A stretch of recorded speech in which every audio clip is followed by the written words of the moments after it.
And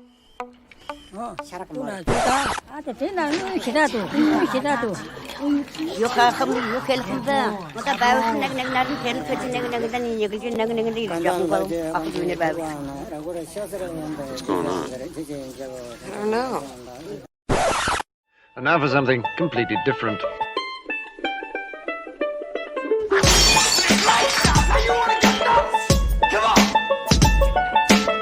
Yes, Archie, I was just coming. I have come here to chew bubblegum and wax open. Left hand. It's an inanimate fucking object. You're an inanimate fucking object! I drink your milkshake. I drink it up.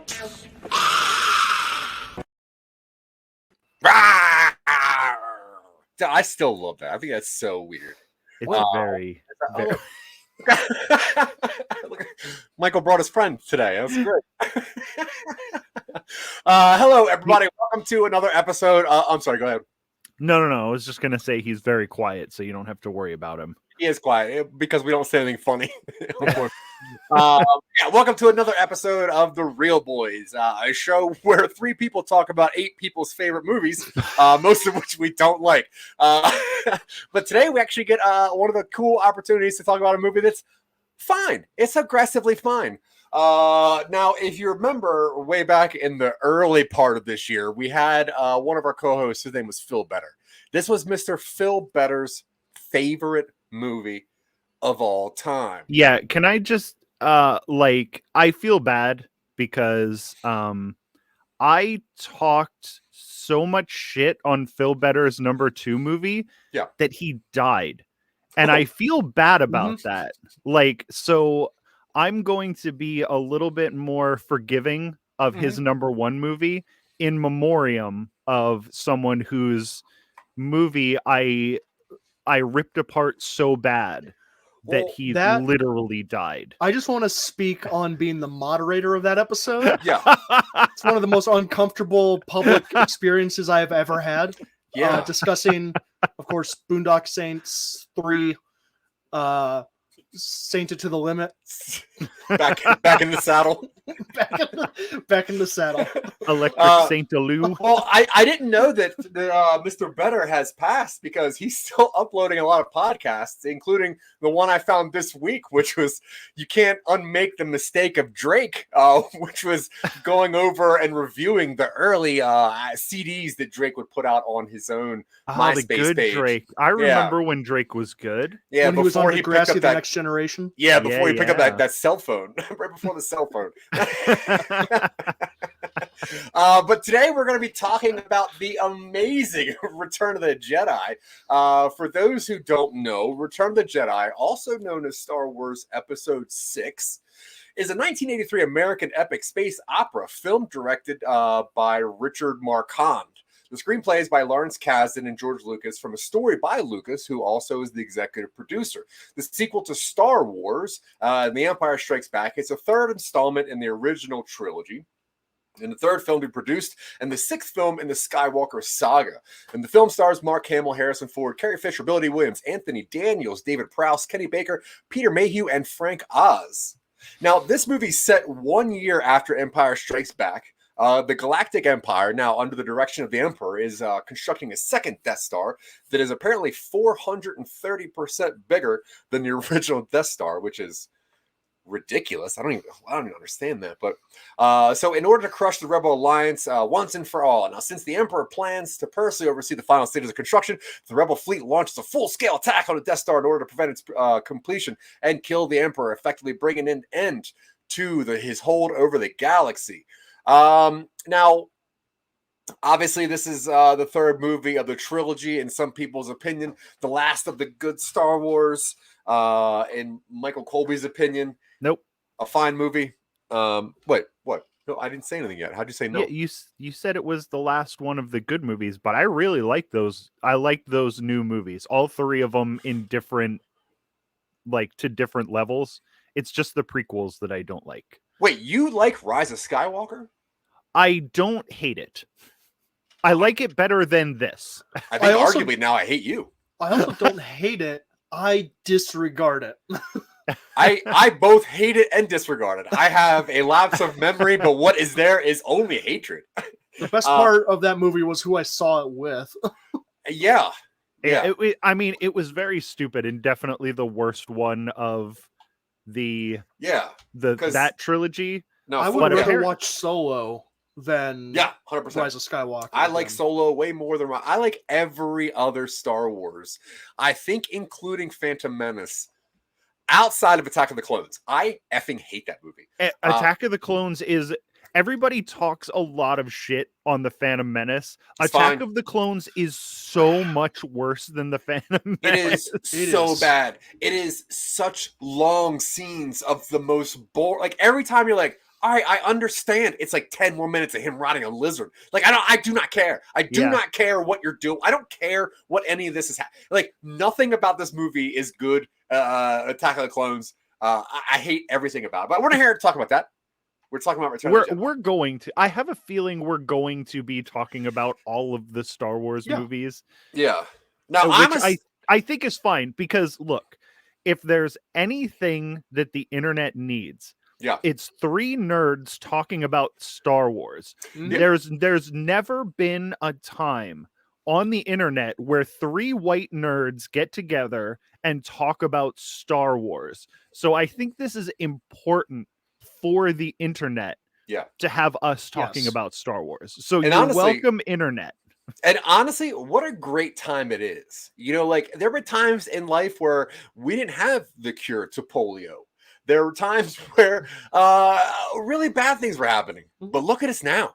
Yeah. We can sit here and invade your ear holes with more cis white male perspective of a cis white male's perspective of the future of society. Anyway. Society. Sit down. I am. All right, so like I said earlier, this is 1 year after Han Solo's capture. C-3PO and R2-D2 are sent to the crime lord Jabba the Hutt's palace, and that's on Tatooine in a trade bargain made by Luke Skywalker to rescue Han. And disguised as the bounty hunter Boushh, Princess Leia infiltrates the palace under the mighty. I was going to say the mighty Boushh. God damn it. Well, you got to be more like Dylan to interrupt more often. Now, you guys interrupt each other all the time. That's true. No. Yeah. No. I can't think of Zach a time interrupts where all the we've time. ever interrupted each other or talked over each other. I'm trying to finish this sentence if I'm allowed to. Keep reading the Wikipedia article. You're good.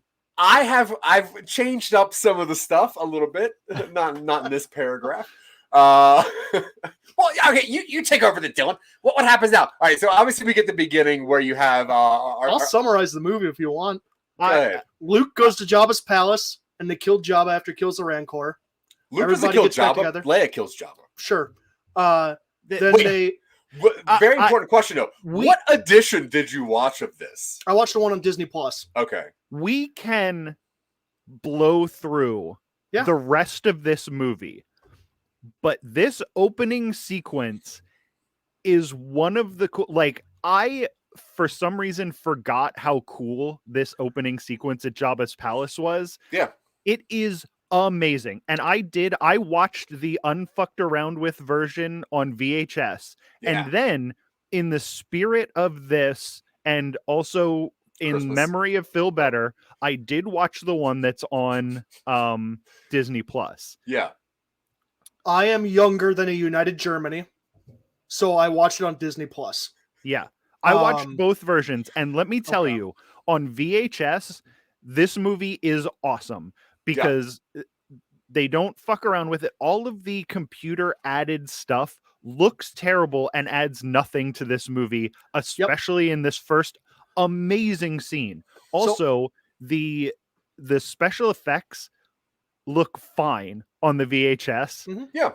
Look like absolute dog shit garbage in high def. Yeah, that's true. So let's finish the summary real quick. Go ahead, finish the summary, but we are going to talk about this first scene, and then we can blow through the rest of the movie because the rest of the movie is kind of crap. Let's just blow through the summary because everybody listening to this has seen this movie. Hopefully. You're on Tatooine. Jabba dies. Boba Fett dies. the Sarlacc gets fed. Doesn't Boba die. Fett Boba shouts. Fett doesn't die. He screams because he's drunk because he's been partying. That's how he dies. That's my headcanon for how he dies in this. Who? Boba Fett. He's just drunk. He's supposed to be a badass, but he dies like a baby. Falls off the skiff. Yeah, So he's drunk, so no. he just flies into the Sarlacc. No. They learn that there's another Death Star. Yeah. They go to Endor. Ewoks get killed and kill some stormtroopers. Luke gets tempted, but he doesn't turn. Darth Vader kills the Emperor, and the Emperor shoots himself with lightning, kind of. Luke meets his dad. Mhm. His dad dies. He says no. Yeah. Yes, he shouts no several times. No. No. No. They burn Vader's body, and everything is great. Big ol' happy ending until we do the same thing 40 years later. Well, you forgot that John Williams and the lead singer of Toto got together to make the Ewoks celebratory song, which is great. I miss the winds down in Tatooine. Yeah. That's the story. That's Return of the Jedi. No, you're right. That is. And everything until they get to Endor is pretty good. Yeah. The Tatooine sequence, the briefing sequence, the moments where they're all kind of building up to it. That's all good stuff. And then they get to Endor and it kind of it gets weird. Slows down. I think so silly too. It does get a little silly, and I think that's because of the Ewoks themselves. Now, the original concept was they were going to go to Kashyyyk and they were going to fight Wookiees. The problem was that the budget for all those Wookiee suits and then the people doing it, they just could not get it to be correct. So I can't imagine that the Wookiee suits cost that much more than the I was going to say Jawas, but the Ewoks, yeah. It would have been better with Jawas. What's that? I like the Jawas. It would have been way cooler. Better with Jawas. I love the designs of the Jawas. I like a Jawa, yeah. It is weird, like Wookiee and Ewok are pretty much the same words, just kind of like backwards, whipped a little bit. Until I was like 20, I thought that Ewoks were baby Wookiees. Yeah. Well, South Park does too. That makes sense. Yeah. I mean, you're almost told that because the word Wookiee is never said or Ewok is never said in this. None of the Ewoks actually have spoken names in this. They don't actually say anything. And the weird thing is, if you watch the newer one, Ewoks blink. And I'm not used to that. And that grosses me out. Yeah. In the VHS, they do not blink. Yeah. On Disney Plus, they blink. Yeah. Some other that's like that Muppet on the new Muppet Show that blinks. That was very unnerving. Yeah. Unsettling. Because just his like pupils blink. Horrifying. They do a sequence. The main changes to Return of the Jedi and Jabba's Palace that are on the newer version based versus the older one. The main big addition is that song. Oh God. Which just baffles me. It's so fucking stupid. It's awful. Like that weird computer alien like turns to the camera and I'm like, what the fuck is going on? This adds nothing to this scene. Nothing. So in the beginning, you get some establishing shots of banthas. Then you get like the Sarlacc, and you get like the CGI Sarlacc face. And you're like, all right, fine. You're adding a mouth to that thing. It doesn't need it, but that's fine. Like the beak. You get a little bit of dialogue. In the Disney Plus version, they put Jabba's dialogue on screen, which is dumb because C-3PO is a translator. So and it's also not all of Jabba's dialogue. It's right, just some of it. Yeah, Disney and you Plus has really bad closed captioning. Yeah, in general. It can be very weird. There's also this weird animal called a dug outside, and that's fine. Then you get inside, and you have Ula and the Rancor, and the Max Rebo band, who I thought was so cool. But you get like the size snoodles. You get all the crazy. The song is called Lapti Neck. It's sung in Huttese. Isn't it? I thought it was Jedi Rocks. Jedi Rocks? Yeah. The name of the song? Yeah. I don't think so. It is on Wikipedia. Really? The canon version. It's so fucking bad. It's like a really bad song. Oh, and the other thing, Max Rebo in the VHS copy looks fine. He's cool. But on the Disney Plus version, you can see every seam, every like where the mold was cut out on that costume. It just looks like foam rubber. I just want to show real quick. What's that? This is the Wikipedia page for Jedi Rocks. What is? Oh, According to this Ew. article, it's improvised on the spot by Cy Snoodles. I hate it. They're I so hate saucy. it. I hate it. They embarrass Bib Fortuna. Oh yeah, the new song Jedi Rocks. The old song was called Lapty Neck. That was just that little thing they were playing, and then for some reason they threw all the Jedi Rocks into it. I will say so bad. this song is worse than all of Jar Jar Binks. This song is worse than all of Phantom Menace, which is crazy. I think more that's egregious. I do not like it. I don't like that they replaced Snoodles with a CGI. I don't like anything about. They also have this weird scene where they added that isn't in the VHS that has Boba Fett flirting with a singer for some reason. Yeah, sure. You're like, what? Why even have? Like, why do that? Yeah, that part was whatever. Now, but now there was one change I thought was very, very cool. They actually found the original actor that played that the Twi'lek, the dancing Twi'lek, and they brought her back and they actually had her film new scenes because she's actually in better shape now than she was in '83 when that movie, well, not now, but I guess '97 when the special edition came out. Me too. What's that?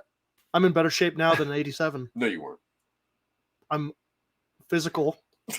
Yeah, I am real. But yeah, so outside of that, I really don't like any of the changes. I really think they're stupid. But I do like this scene. I like everything about Jabba's palace. I love him torturing people. I love him just being this gluttonous thing that just sits on a ship that has all of his hedonism around here. I think everything about Jabba is very, very cool. Obviously, outside of the additions, but I was like, I went into this movie knowing that David Lynch wanted to direct this movie. Well, David Lynch was asked to direct it. He turned it down. Okay, whatever. David Lynch was in the mix to direct this movie. And I went into this going, what would be different about, this movie if David Lynch had directed it?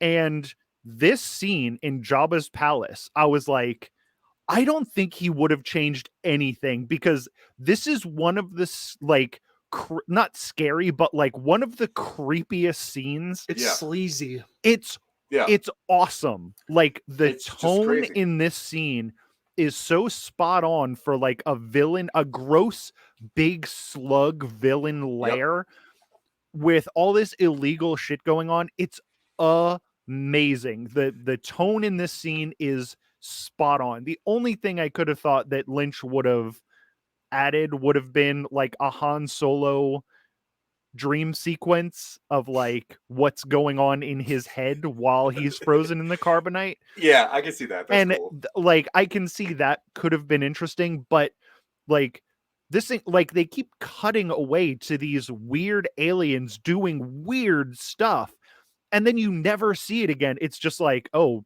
this is the kind of stuff that's going on in this little, like, probably the biggest, fanciest place on Tatooine, but it's still like a shithole. Yeah. And it's awesome. And I was like, this movie might be better than I remembered because this opening sequence is fucking incredible. Up until, I think Dylan nailed it, like, until they get to Endor, this movie rules.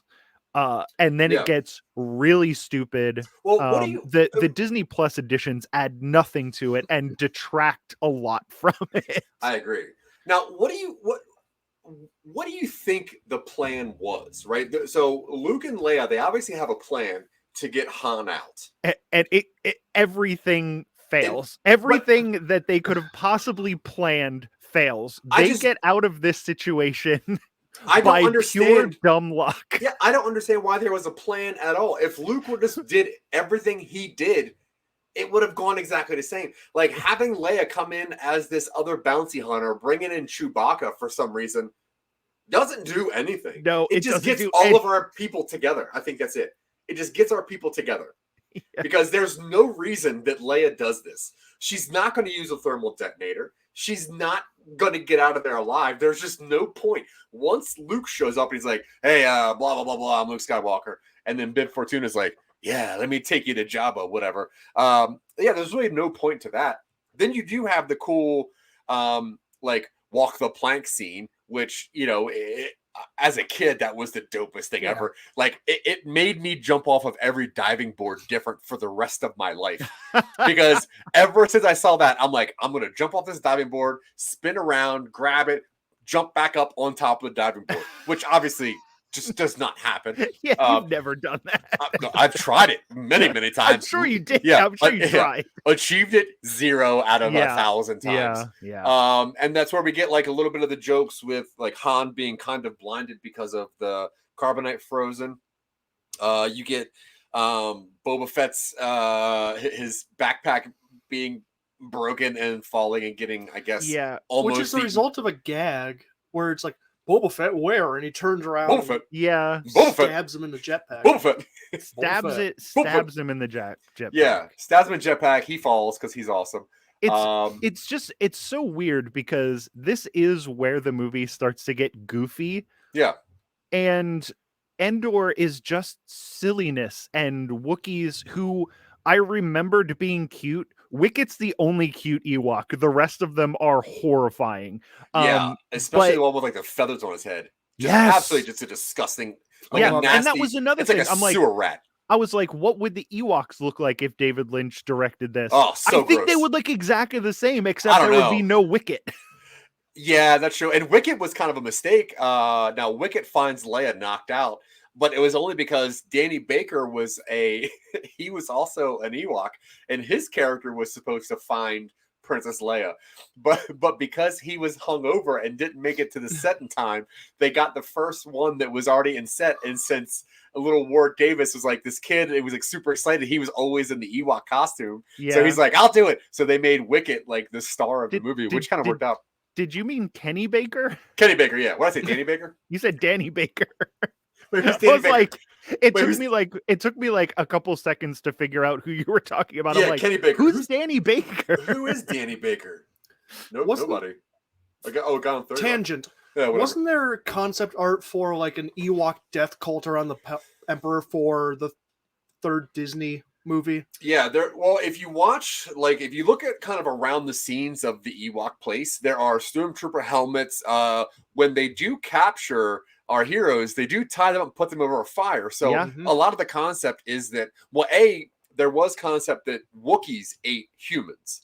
And that's why when, like in Solo, when they had the Wookiee in that little thing, he was eating their people. So the concept was that these animals ate just humans. They were cannibalistic against, human-esque things. And that was originally the Wookiees. Then they thought it was kind of funny that these small creatures were eating, life-size humans, and they were kind of badass. It's very funny. The only problem is that George Lucas actually got a child psychologist like a bunch of child psychologists to watch this movie. He wanted to make sure that people that were 11 and 12 years old could understand what's happening. So the child psychologist actually said, you got to make sure this is spelled out. You got to make sure this is written. You got to make sure this is in there. You got to take this part out. Like that's why there was the whole scene of Yoda being in this movie telling Luke that Vader was his father, even though Vader said it at the end of the last movie, because nobody believed Vader anyway. Even James Earl Jones thought that Darth Vader was lying when he said that he was the father. So to make sure that kids could understand that, they had to put in our scene, which was, Luke's father figure as being Yoda, telling him again, hey, just so you know, you can trust me. That's why this is. So it is weird, like the original concept of this movie versus the ending payoff. And if you think about the people that were supposed to direct this, like you said, David Lynch. Now, David Lynch was the third person that was asked to direct this movie. First was Steven Spielberg, and he was actually going to do it if it wasn't for this whole thing about being in like the Screen Actors Guild thing, or it was some kind of guild product that wouldn't allow him to be in this. So Steven Spielberg directed movies all the time, like Shadow directed them, so I don't know why he didn't just do that. Yeah, but to me, even a cooler thing was that Spielberg suggested Paul Verhoeven, and Verhoeven was actually signed on to do this until apparently right before Verhoeven was supposed to direct this, he George Lucas apparently went and saw the movie called Soldier of Orange that came out in 1977, and that's why he liked him, because he's like, this is a cool war thing. Until in 1980, a movie called Spetters came out, and it's like so sexually filthy that George Lucas is like, I don't want him touching any of my characters. That's I think I've seen crazy Spitters. because Yeah, it's gross. So then, Verhoeven is like a gross, weird sex guy. yeah, he is gross. The but Ewoks are just also- throwing But also, he can direct non-sexual. Like, there's plenty of non-sexual. Oh, absolutely. But I mean, But, not, not before and the also 80s, though. Leia in that bikini is like. There Yeah. was a lot more skin in that than I remembered. Like, Yeah, and I didn't remember quite so much skin in that costume. It is scandalous for a Yeah, Star Wars movie. That's true. And George Lucas is kind of a creep too, because like Yeah. you know, in Star Wars, like in New Hope, Princess Leia, Carrie Fisher's like, can I at least wear a bra? And he's like, listen, there's no gravity in space. Women would not wear bras. Yeah. And then when this movie came out, she was like, look, you're kind of having me like really scantily clad. Like, do you think that I could have like more of a costume? And he's like, yeah, sure. That's why he created the character Bosch, to give her a full outfit to wear before the slave costume. Yeah, which is weird. Yeah, I was shocked when I saw this, because it's been a while since I watched this one, and I was like, holy moly. Like, yeah, for real. Yeah, that thing is it's that's a lot of skin. And Yeah. Luke is like all over that. Now, Luke shows up all in black, which is weird because, you know, there's supposed to be like that progression thing, and the only characters in Star Wars to ever wear black are, you know, Vader, later on, obviously, Kylo Ren, but only like in the Emperor. Like, only bad people wear black, but for some reason, Luke shows up in black. He fights the Rancor, which I think is pretty cool, especially the CGI for the Rancor at the time.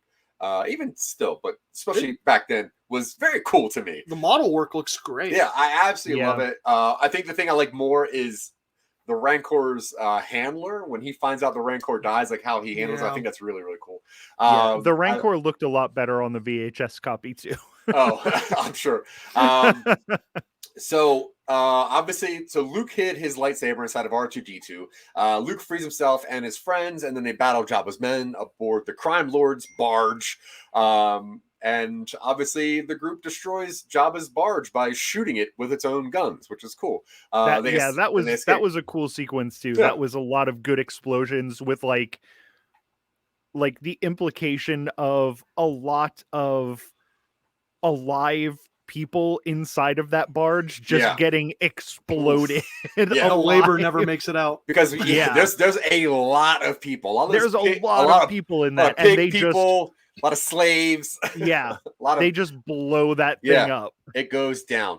There's probably some expanded universe novel where it's about like, I was a slave on Jabba's sand skiff, and all of us got out before it exploded. Nobody was left. Doors on the floor, and I remember the one guy came down and said, "Hey, there's a lot of fighting up on the deck. We should just get off on all these escape pods real quick." And good guys lived, but all the bad guys got exploded, and they were crispy black skeletons, like Uncle Owen and Aunt Beru.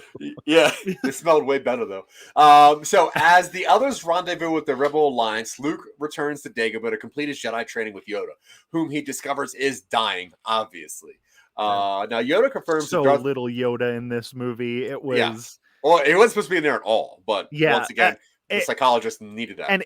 And it felt like it, because it's just like, oh, Yoda, okay, we'll just have him get under a blanket and then die. He's like, I gotta go finish my training, and then he gets there and he's like, I need to go back to my friends. It's like 3 minutes of this movie is Yoda, and it was very sad. And then so Obi-Wan Kenobi's Force Spirit tells Luke that Leia is his twin sister, and that he must face Vader again to finish his training and defeat the Empire. The Alliance learns that the Empire has been constructing a second Death Star under the supervision of the Emperor, and as the station is protected by an energy field, Han leads a strike team, which includes Luke, Leia, and Chewbacca, to destroy the shield generator on the forest moon of Endor. And this is when it gets kind of cartoony, a little G.I. Joey. Because it's like, the lasers and lasers, and, and then there's like a little bit of Home Alone ruckus going on with these guys. Shenanigans. A lot of fuzzy shenanigans are going on. The two logs that smash the one ATST, like those things have pilots. Yeah. There was a person inside of that ATST. He's a fascist. And then exploded. It's true. Yeah, they are fascists, but still, like, wait, are you trying to tell me you're an Antifa? I am. Are you anti-fascism? I want to take this opportunity to make some things clear. First, at the end of this season, I will be leaving the Real Boys. I am also... Okay, just so everyone knows, the last 10 minutes before the show started was us planning out the next 3 seasons of Real Boys, but go ahead. Oh, God. Were you on mushrooms, Zach? Were? Why do you think we're in the same place right now? Oh, is that the point? I wasn't involved. Oh no, am I getting kicked out of the Real Boys too? You want to come out to Colorado and do shrooms? You're welcome to it. Dylan for once and let him finish. Oh right. I am all of Antifa. Go ahead and finish what you were saying. I'm all of Antifa. The entirety of Antifa is right here. You're over it? Oh, you're all of it. I am all of it. You are the only one. I am Antifa. Oh. Right. That's all I gotta say. Not to get political on the Real Boys. Right. We are not getting political on the Real Boys, but violence against fascists in media is okay. In Pennsylvania, I am Antifa in Pennsylvania. Oh, I didn't know you were the Pennsylvania chapter. I am the Pennsylvania chapter of Antifa. He's that Antifa John. Oh. I told you that. No, when I came here and started saying John, I was like, "What are you doing?" I'm you can't say that outside of Philly. I'm like, it's a word over there. Anybody know what the fuck you're talking about? I don't know what it is. I'm They're just nodding my head and laughing. Zach's talking about Johns and Wawas again. Like whatever. All right, so let's see, where are we at here now? Why was the shield generator for the moon base that is a planet destroyer? Why was that shield on Endor? Because it was fit. Because it wasn't. No, it was. That was part of the ruse. Well, no, that's right. Was it a ruse? No, yeah, it was really on the planet. Yeah, but it wasn't the only one. It was just there to set up so that they had something to do. No, it was the real shield generator. Yeah, they took the shield down. Because when they destroy it, that's when the rebels are able to get into it. Oh yeah, they get into it hard. Then what was the whole thing?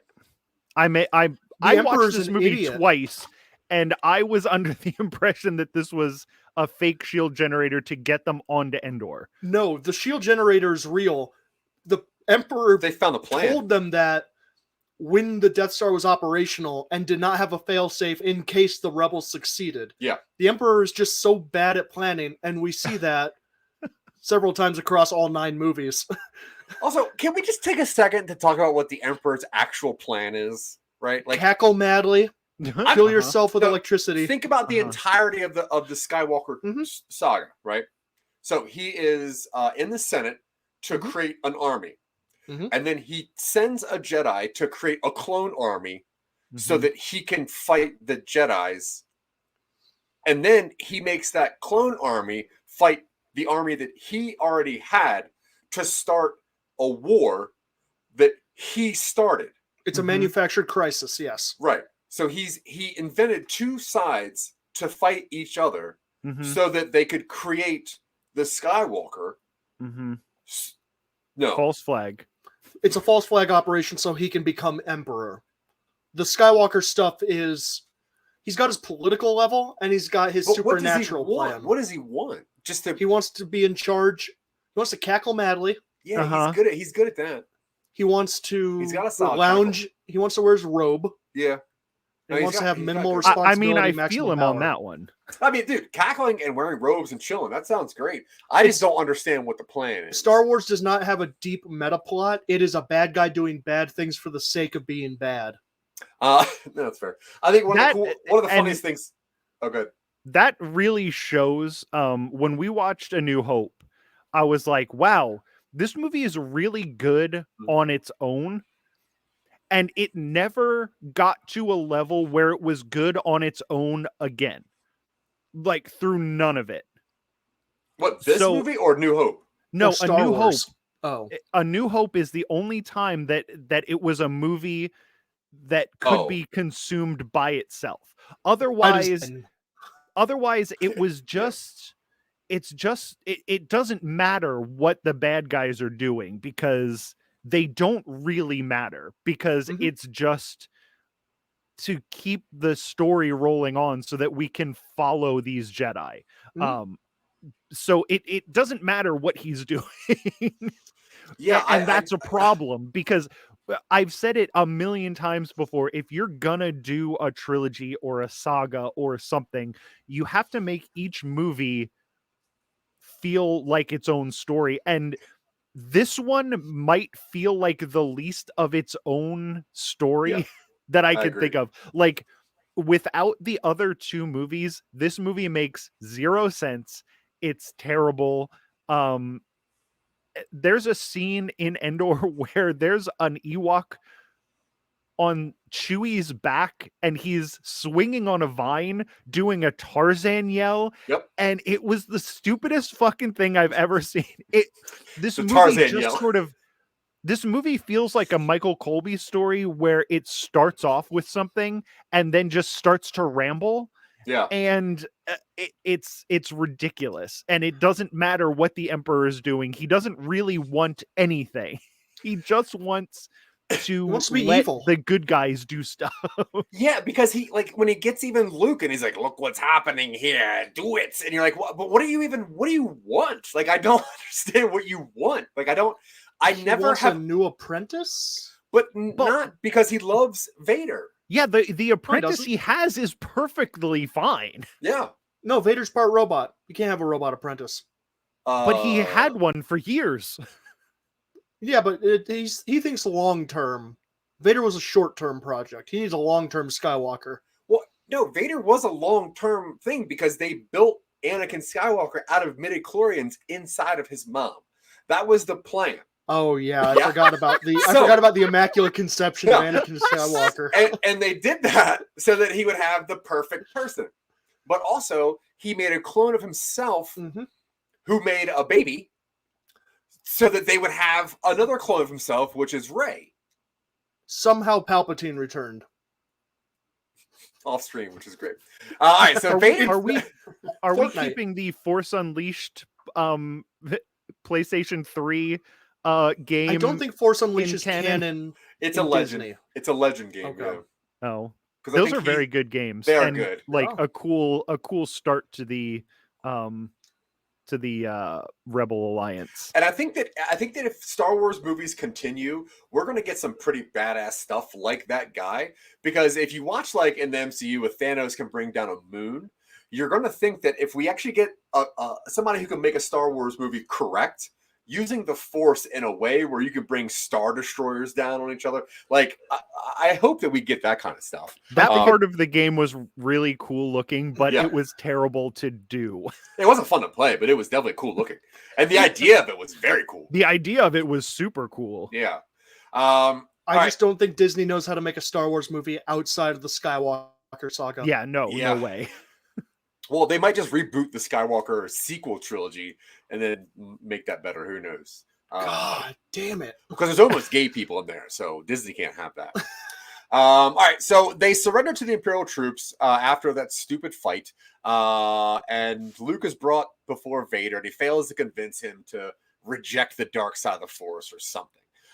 Vader takes Luke to meet the Emperor, who intends to turn him to the dark side. I don't fully understand why. If a Sith can only have one apprentice, right? There's the rule of two. And your boss, who is your apprentice, if he's like, hey, we should make this guy an apprentice, I'm like, wait. What am I doing? Vader's into it Why? because he wants to die because his Yeah, life he wants is hell. to die. Totally. I think It's he's like, look, hold if you want to up. be with me, I'll kill this old man and we can hang out. Mr. Sidious, I've got an idea. Take my son Yeah. and kill me. Yeah. Seriously, Just put me out of kill my misery because this Yeah. is fucking awful. The parts that are not robot, they ache. I'm sick of Yeah. this. Can All right. can we talk about the coolest looking stormtroopers in all of Star Wars, which are these speeder bike troopers? Those are not the coolest ones. They are. They cool are looking. the coolest No. looking ones. Those helmets are amazing. They're Michael's favorite Dark toy. Troopers are way cooler looking. What'd you say? Which stormtrooper toy is your favorite? The Red Boy. The Red Boys from Last Jedi. The Red Boys are my boys. I don't like the stormtroopers with the big guards. helmets. I like No. the sleek helmets on the speeder bike guys. No, But those the- aren't stormtroopers in the Last Jedi. Oh, those they're are guards. They're guards, yeah. The red troopers from Last Skywalker, The Last Rise of Skywalker Awakens. The last awakening of the rise of Scott. The last The morning Sith- rise. The Sith troopers are created exclusively to sell a different color of stormtrooper. Yeah. Yeah. I do like the the Crimson I do like the Guard black ones. guys look awesome too, but Yeah. they're also not stormtroopers. I like Yeah. I like the ones with the shoulder pads. Yeah, what are the black ones in Desert. the- Death the, troopers. the Death desert Troopers. troopers. Yeah, those. I just don't like those big, clunky stormtrooper helmets. I do like the that. sleek ones Yeah, with the visor helmets. the visor and their Especially sleek when and- Jason Sudeikis plays him in The Mandalorian, which is great. Yes. All the right, so Mandalorian best great. Star Wars thing. Yes, period. outside of Last Jedi Outside of Visions. and Visions, Visions is amazing. So on Endor, though, Han's team is captured by the Imperial forces, but a counterattack by the Wookiees allow the rebel to infiltrate the shield generator. Meanwhile, Lando Calrissian and the Millennium Falcon and Admiral Akbar lead the rebel assault on the second Death Star, finding its shield still active. Oh yeah, I guess you're right. And the Imperial fleet waiting for them. The Emperor reveals to Luke that the Death Star is fully operational and orders the firing of the super laser, destroying the rebel starship. He tempts Luke to give in to his anger, and Luke attempts to attack him, but Vader intervenes by saying no, and the two engage in a lightsaber duel. Vader senses that Luke has a sister. Wait, why wouldn't Vader know he had another kid? Yeah, and Because also Vader had- stopping Luke from killing the Emperor isn't going to stop his hatred. Like that's not how that works. Yeah, just I think it's because supposed he to doesn't. frustrate him. Yeah, just because he doesn't kill the Emperor there doesn't mean that the feeling that's going to turn him to the dark side isn't still there. Oh, I think that's the point. I think Vader is making him frustrated to make him pent up more. and- to make him angry. Yeah, That makes sense. But guess. I think Vader doesn't know he has a kid because Padme was taken away before, and he was also on the surgery table at the sure. Emperor Palpatine's surgical reconstruction center. So enraged, Canon Luke name. defeats Vader and he severs his prosthetic hand. And the Emperor entreats Luke to kill Vader and takes his place. But Luke refuses. And furious, then also fast, the Emperor tortures Luke with force lightning. What was You're that? an idiot. He does it fast and furiously. Okay. Unwilling to let his son die, Vader betrays the Emperor and throws him down a reactor shaft to his death, where the Emperor says, no, but He's not dead. but is mortally electrocuted in the process. But he's not. We'll find that out later. He's not mortally executed. At his father's last request, Luke removes Vader's mask and then emancipates. The emancipated Dark Lord dies, and he looks like a bloated old white dude for some reason. It's a bloated white Because dude. he's an old white dude. Because he's old and There is like no way Hayden Christensen, there's no way he will ever look that gross. Listen, when they Vader is made- doing flips, dude. That guy's got cardio for months. that's all the robotics. His like flesh parts they've gotta be atrophied and doughy. Like there is nothing going on in Also, the the same- fleshy parts of Vader. movie was made before Hayden Christensen was born. Then why is he in the movie, dummy? Because George Lucas has no idea how time passes. All I'm saying is at the end of it, there's a ghost that looks just like the kid from Looper. Oh, So after the strike team destroys the shield generator, Lando leads rebel fighters into the Death Star's core. While the rebel fleet destroys the Emperor command ship, Lando and the X-Wing fighter pilot Wedge Antilles, who's one of the only characters to survive all three movies. Yeah. He destroys the Death Star's main reactor and escapes before the station explodes.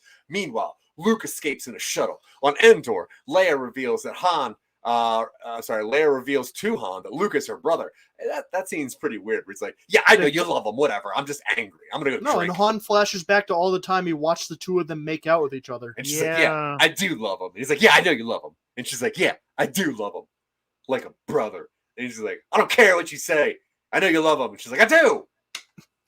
Because My he's my brother. brother. Han's an idiot. And Han's like, so we can bang. Right? That's all I really care. Yeah. Because I'm not And they having, do. because he just don't want sloppy seconds. That's it. Han And has a they do charisma of bang, and 18 and that's an canon. intelligence of 8. Oh, that's true. Now after Luke, Han finds out about Luke. Luke cremates. Wait, so he just carries Anakin's body down to Endor? Yeah, like just that. Yeah, the ravaged body. Okay, He so force floats him. yeah. So he lets the Ewoks eat the fleshy part of Vader before they burn the suit, So because cute. obviously It's you so want to burn. cute when they're like pulling the rib meat off of his bones. Yeah, and it's good because they like it was still fresh. Like they don't cook their meat, which is great because whatever. But I do like the fact that it's burnt a robot afterwards. Hey, burn that robot. Now, as the rebels celebrate the victory, Luke looks cheerful upon the force spirits of Obi-Wan, Yoda, and the redeemed Anakin Skywalker. Oh my god! Now I played threw by up Mr. all over Hayden myself Christensen. when I saw Justice for Hayden David Christensen's Prowse. stupid force ghost. Hayden Christensen in that movie, which is so weird. Now, a couple of the other changes that happened from the original to the special release. As the climax of the film, the Emperor tortures Luke with force lightning, prompting Darth Vader to throw the Emperor down a chasm. In the original version of the scene, Vader has no dialogue. In the 2011 Blu-ray, the later releases, Vader mutters "no," and then he has a drawn-out "no," creating a panel, the identical parallel between the Revenge of the Sith, which is stupid. And then in the scene where Anakin is unmasked, the 2004 DVD release digitally removed the eyebrows to reflect Anakin's burning on Mustafar. So he used to have eyebrows, now he doesn't, which is stupid. And then the actor Sebastian Shaw, who is the bloated old white face under Vader's mask, in the 2004 DVD release, also they changed his eyes from brown to blue to match Hayden Christensen. I looked up Sebastian Shaw because we were talking about him while we were watching this. That guy started in movies in 1930. He was in in a ton of like old classic movies. You've surely seen some of his movies. I Winter Soldier. I was shocked. Not Sebastian Stan. I don't think so. That's why I looked him up, because my wife was like, is that the guy from yeah, it was a whole thing. But when I looked him up, I was like, holy shit, this guy's been in movies since forever. But yeah, 1930 he started. Yeah, which is weird I thought was insane. But I guess this was the 80s, so yeah, this came out in 83, so it's filmed in 81, 82, so he'd only be like 80. I guess it makes sense. The weird thing is there's 4 different people that play Darth Vader in this movie, because you have David Prowse, who is the stand-in, who once he found out that he wasn't going to be the face, he actually quit / kind of got fired. So they had another man to play Luke Skywalker, Anakin Skywalker, who was kind of the fight choreographer. He wore lifts and had to do the thing, whatever. You also have James Earl Jones, who's the face, and you have Sebastian Shaw. I'm sorry, who is the face? James Earl Jones, the voice, right? Yeah. But literally, the worst change is putting in Hayden Christensen at the very end of this, which makes no sense. It's not the worst change. That song is worse, but it's a bad change. The song is way worse. Now I'll say the Anakin ghost is worse because it erases the other guy. It erases the whole character, but it also says that. So the whole point was that Anakin goes good again at the end. Mm-hmm. Now, for him to revert back to the person that Luke has never met, why does Luke see this person? Because Luke is like, well, who the fuck's that? Because George Lucas has a weird vision of his that guy's got eyebrows. Who is that? My wife had the same exact reaction to that, but also, like, the only thing that I can think of is that the Force ghosts are tangible. Like, the Force ghosts are real. Yeah. So it's not like they're in Luke's mind. No, they're there. They're hanging out. They're there. So they went to a crazy bonfire. Yeah, but at the same time, if Vader turns back into Hayden Christensen, then why didn't Obi-Wan turn back into Ewan McGregor? Like, why wasn't he? Yeah, so it doesn't make any sense. It should have been either both or neither. Or like CGI young Yoda. Yeah, because I said that the point was that it tried to make it more obvious where Anakin's head was, like where his head was kind of at him coming back. Like he was good when he was then, and he can't be good now. But I think that doesn't make sense because the whole point is people that are connected to Luke, and he wouldn't know him as a younger. Like, why would Anakin be there next to old Obi-Wan? And also, it erases the fact that, like, he redeemed himself afterwards. It's not like he turned back into the person he was before. Yeah. He's still that same person who did all of that stuff, but now he redeemed himself. So he would be that old guy. Yeah. Or else it's the Anakin. None of it makes sense. Yeah, because if it's before... Do not want. What a classic Boba Fett quote. Yeah. No. Yeah. So let's see. What did I find any more facts out on this? Some things that I found out that I thought were very cool when doing some research. A lot of the sound effects. This thing, obviously, when it comes to sound design, you cannot beat Star Wars. That is a fact. Now the Sarlacc sounds. Even in the original, were a combination of alligator hisses and the sound the crew ate while eating pizza. So the guy was actually recording the crew eating pizza and then mixing that sound blur people to make the Sarlacc. The growls of the Rancor in Jabba's palace were all made by a dachshund, which I thought were really cool. The slithering noises made by Jabba the Hutt were created by the sound designer running his hands through a cheese casserole. Cool. Let's see. Gross. In the visual effects in the asteroid, the space chase where there's asteroids, they actually got so tired of making fake asteroids that some of the asteroids were sneakers, some were potatoes, and other random things they found around ILM at the time, just to like put in weird stuff. So if you actually search Return of the Jedi sneaker, you'll see exactly what out of the asteroids is just a shoe. And then other people that were supposed to direct this movie were Cronenberg. Cronenberg was actually the third choice of George Lucas. But Steven Spielberg, better movie. Paul Verhoeven, better movie. Way David better Lynch, better movie. Yep. Cronenberg, better movie. Honestly, they had 4 opportunities to make this a better movie. George Lucas, better movie. Probably. Maybe. Lawrence Kasdan, definitely a better movie. I don't know why they went with this guy Marquand, but it was weird because you could tell that what he took from this was you got to sell toys. You got to make this sellable. And you could see that this was one of the first attempts at being a wide market movie, a wide thing to sell stuff. Yeah, if they would have got Irvin Kershner, better movie. Yeah, yeah, I agree completely. Like, anybody would have made a better movie than this. And the tone is so weird because, like I said, that opening sequence is so creepy and so like dark and like disturbing. Like it's scary at parts. And then after that, you have this goofy kids movie, but the opening of your movie is this dark, seedy thing. You've already scared the children. I don't know why you're trying to make a kids movie after that. Yeah. And I'm really curious where this movie would go if C-3PO was not considered a god by the Ewoks. Because C-3PO saved all of them, which means that very easily, the Ewoks just could have eaten all them people. Yeah. Like, easily. Better movie.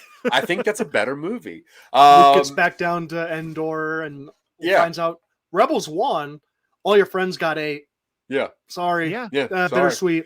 But this movie actually sparked its own movies. There are 2 other Ewok movies that were kind of based off of this because of how well the Ewoks were and did. There's that Battle of Endor, which is a very weird movie where the Ewoks fight a large spider. And then that has Wilford Brimley. It has Wilford Brimley, yeah. Better movie. And then the other one, what's the other one called, Dylan? Do you remember? The Holiday Special? No, there was another Ewok movie. There's 2 Ewok movies. The Holiday Special was way before this. Love And Actually. the holiday special has B. Arthur in it. Better Yeah. movie. Definitely the B. Arthur part. Not most of it. Not the 15-minute part where the Wookiees talk to each other in Wookiees with no subtitles, or the one part where the grandfather Wookiee decides to watch some kind of holographic porn. That's a weird part. It's just ahead of its time. Or the cooking scene where the mom Wookiee makes a meatloaf that's full of obviously Wookiee hair.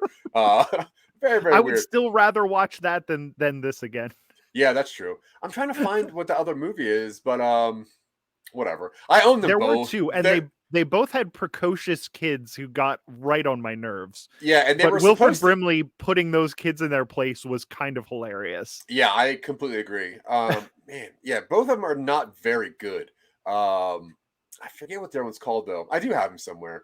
But yeah, there's also even like a cartoon Ewoks that was spawned off of this. There was a cartoon Droids that had a weekly show that was spawned off of this.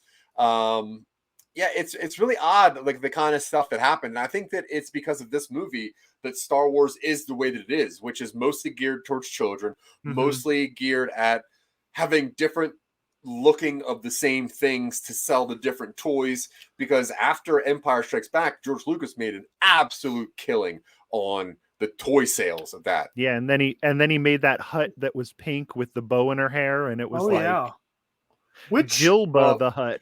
Well, she was sexy though. I get that. What was the question, Dylan? Which was it after A New Hope when Lucas managed to get the merchandising rights? He never lost the merchandising rights. Didn't he negotiate into having them? That was how that's how Empire was. Okay. Empire was funded solely by him saying, I will take no money, but I will have 100% of all merchandising rights. And then Kenner came to him and said, we'll give you infinite money if we can sell these toys. Start of Darkness. And they sold the toys without actual toys. Like there were Christmases where kids would was insane. Yeah, kids would get fake boxes that says like, eventually you'll have this toy. Yeah, because they wanted to make money of action figures with literally just pictures, and that's how Star Wars put their toys out to make money for the movie, so they could sell more toys. He's crazy. Anyway, so the other Ponzi scheme. Oh, it is a scheme. They actually paid out. Yeah, but so you have those toys now. I have all of them. You could be as rich as George Lucas. So 1 year after this movie, that's when Ewoks had the first one called the Ewok Adventure, and that came out in 1984. In 1985 is the one where it's the Battle of Endor, and that's where they fight the spiders with the help of axe-throwing Ewoks. In the Ewok Adventure, Wicket and the Ewoks and his friends agree to help two shipwrecked humans. They have to find their parents, so it's a pretty crazy thing. But ultimately, I love this movie. I love this movie. Like it's crappy. Dylan, if you could look around this apartment, you will literally find 6 different versions of this movie in DVD, Blu-ray, VHS, novelization. Do you have the Ewok Village? Do you have the Ewok Village playset? I do not. I don't think. What a poser! No. I'm a poser. That's true. That's funny. But yeah, this movie, I was 5 years old when this came out. I was literally the perfect person to be sold this movie. I thought everything about it was perfect. I'm a Star Wars kid. Yeah, and this movie has a lot of flaws, but it is still just a beautiful bit of nostalgia that probably should not have existed, but I'm glad it does. All right, do you guys want to get into reels and goodbyes real fast? Sure. All right, Dylan Terry, out of 12 reels, because I know you're into even numbers. Out of 12 reels? Number. Fine, Michael, have it your way. Out of 10 reels, Dylan, how many would Dylan Terry, the Remember Many Boffins? 7. I thought you liked even numbers, you prick. I give it on occasion. It's better than a straight middle. Yeah. It's not good enough to be higher. Yeah. 7. It's 7. All right. I don't know. It's the least of the original 3. Oh, easily. Not by much. No, by far. By way far. All right. I mean, Empire's way better. It's been a long time since I've watched Empire. Way better. It's been a long time since I watched Empire. We watched New Hope a few months ago. Mm-hmm. I like the New Hope a lot. I like Empire a lot from what I remember. This is fine. Yeah, 7. 7. Love it. I don't, nothing deep to say about it. Anybody listening knows this movie. Yeah. Like, the background stuff to this franchise, I think, is way more interesting than discussing the actual films themselves. Yeah. Especially at this point. Yeah. I don't have No, I anything agree. new to say about this. Now, Michael, I heard that you had a bit of a writing from Phil Better about this movie before he passed, and you would like to read that right now. So if you want to go ahead and read the kind words that you have from Mr. Phil Better. Yeah, it says, all right, let me pull it up on my computer just a second. Yeah. It says, Michael Colby, I forgive you for killing me. I'm writing this on my deathbed, but I wanted to make sure that you got my thoughts on my favorite of all Star Wars movies. When I saw this Star Wars movie originally, I was getting dry humped by the first girl that I ever dated. It was awesome, and that's why I love this. Now every time I see a teddy bear, I get a half chub. I guess I won't do that anymore because I'm dead. But I give this movie a 6 out of 10 because I only have a 2-inch penis, and it's flaccid because I will never take another breath. And with that, I die. I tell you, the guy, for being an ex-podcast mogul, has some beautiful words on his deathbed. You stay hard after death. I just want to put that out there. That's true. You also poop yourself, so go at that. That's all I have to say about that entire sequence. Michael Colby, how about some reels and goodbyes? You know what? I think I'm going to agree with Phil Better's dying words. I'm going to give this thing a 6. And it's 100% for that opening sequence. I love the original version of that opening sequence. Yeah. It rules. It's one of my favorite sequences in silly movie. It's awesome. But then once they get to Endor, it feels so long and it's so stupid. And that Tarzan yell just took all the wind out of my sails. Yeah, I agree. So yeah, I'm gonna give this a 6, same as Phil Better. Sheesh. Yeah, I wish I could have given it more, but when I watched New Hope a couple months ago for your number 4? Yep. I enjoyed it so much more than I remembered enjoying A New Hope to begin with, because it's a movie by itself. This is not a movie by itself, and it feels like it's not a movie by itself. Yeah. It feels like the fourth Die Hard movie, or the 5th or 6th. It's a win to him. Yeah, that first one is great, but then once you get into your third sequel, it's gonna get bad. I don't care what you're doing, that your third movie is gonna be bad. So and this one suffers from that, and it also suffers from a bad case of could have had 5 better directors making it. Yeah, I think in slightly better hands, a better movie would have been made. It definitely would have. If we would have had somebody competent behind the camera and making tweaks to it and making cuts and focusing on the right things, it could have been great. Sofia Coppola. Was that Sofia Coppola? Classic. Just don't be an actor in it. Yeah. All right. So I am also, as well as Dylan, I'm going to give this 7 out of 10 reels. If this movie were made now, it would be probably a 2. If this movie came out as the extended edition in the 80s, it'd probably be about a 5. But because the original is the one that's in my brain, whenever I do see the things that shouldn't be there, I'm like, why is that here? It doesn't belong there. So yeah, I'm kind of with both of you. I do understand this movie, but it is just a slog once the Ewoks show up and whatever. So I'm gonna give it a 7, which out of the 4 of us, including posthumously Mr. Phil Better, they're gonna give us a total of what, 26? 6 point. 6.5. 6.5 exactly. 6.5 out of 10. Now, we have just a few more shows going on. As Dylan has stated many, many times, he will not be back for season 2. Mr. Michael Colby will also not be back for season 2.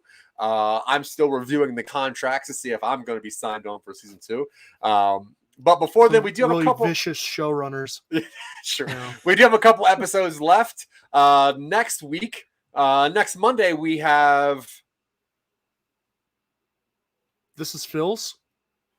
Oh, wait, hold on a second. We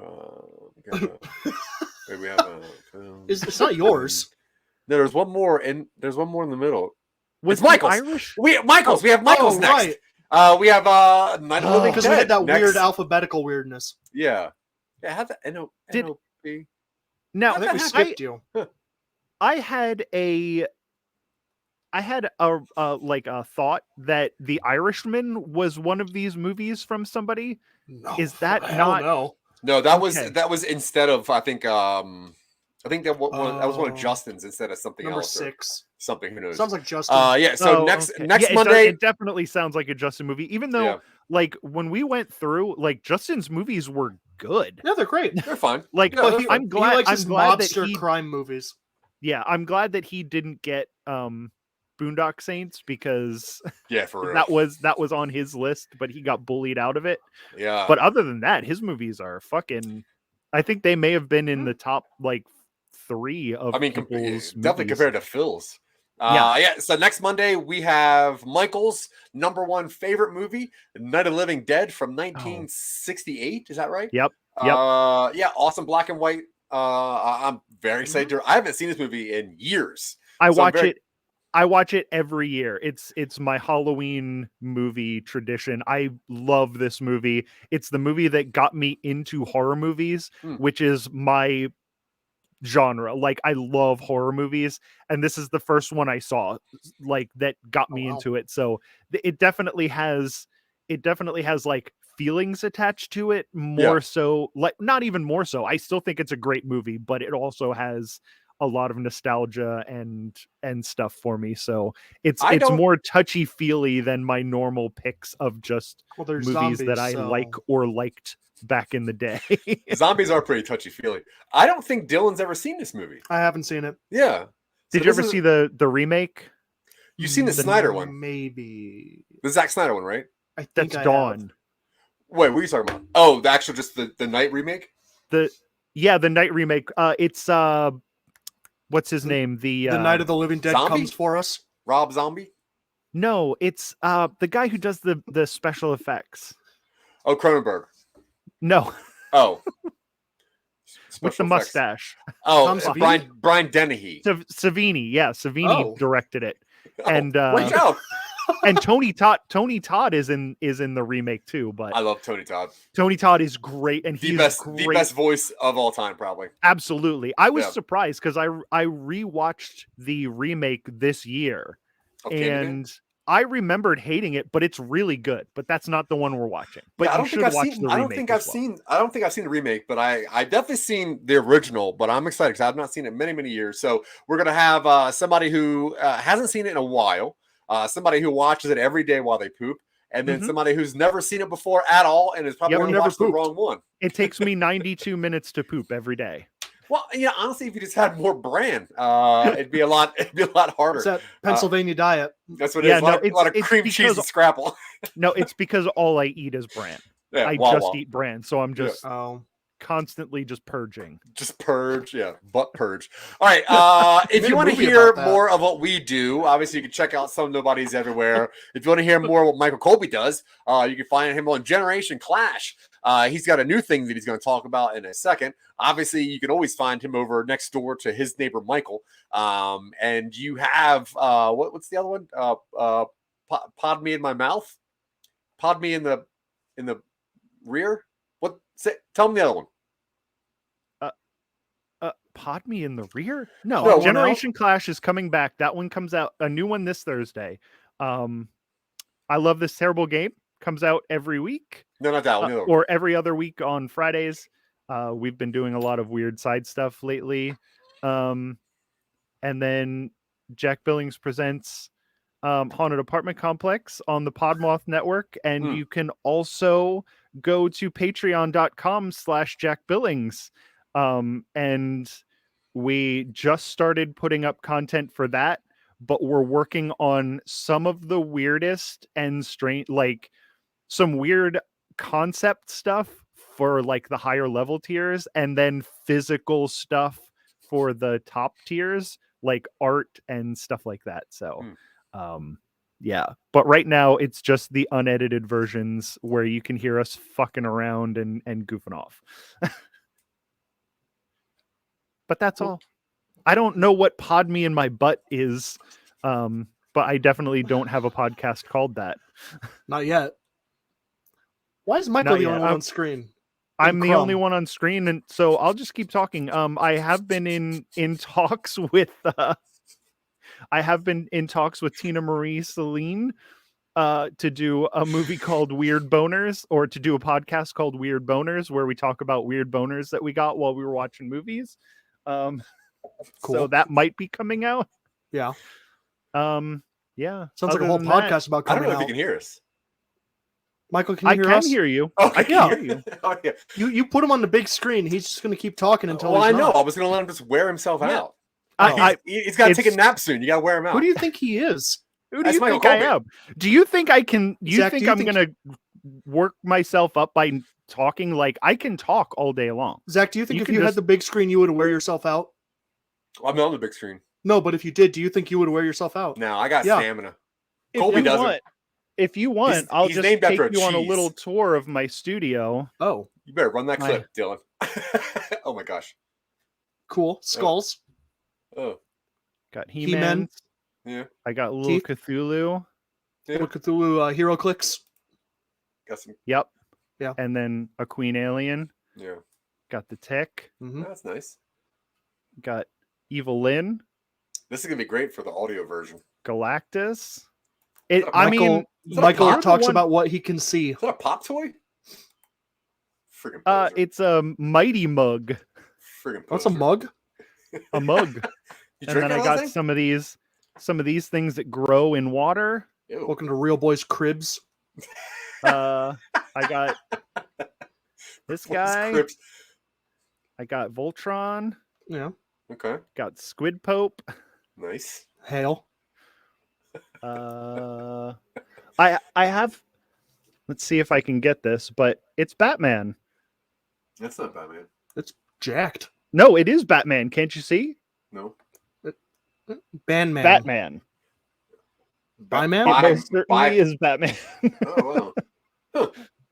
So yeah, sorry, audio only people such as myself. Yeah, you got You just missed a tour of my studio.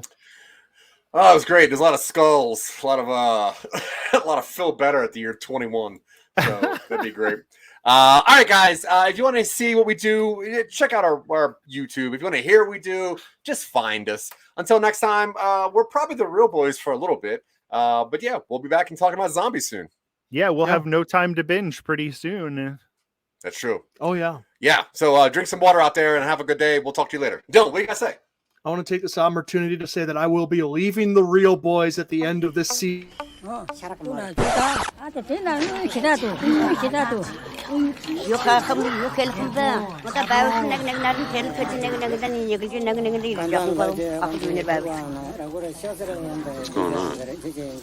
don't know.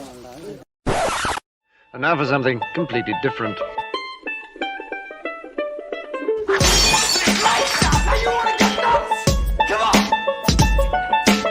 Yes, Archie, I was just coming. I have come here to chew bubblegum and wax.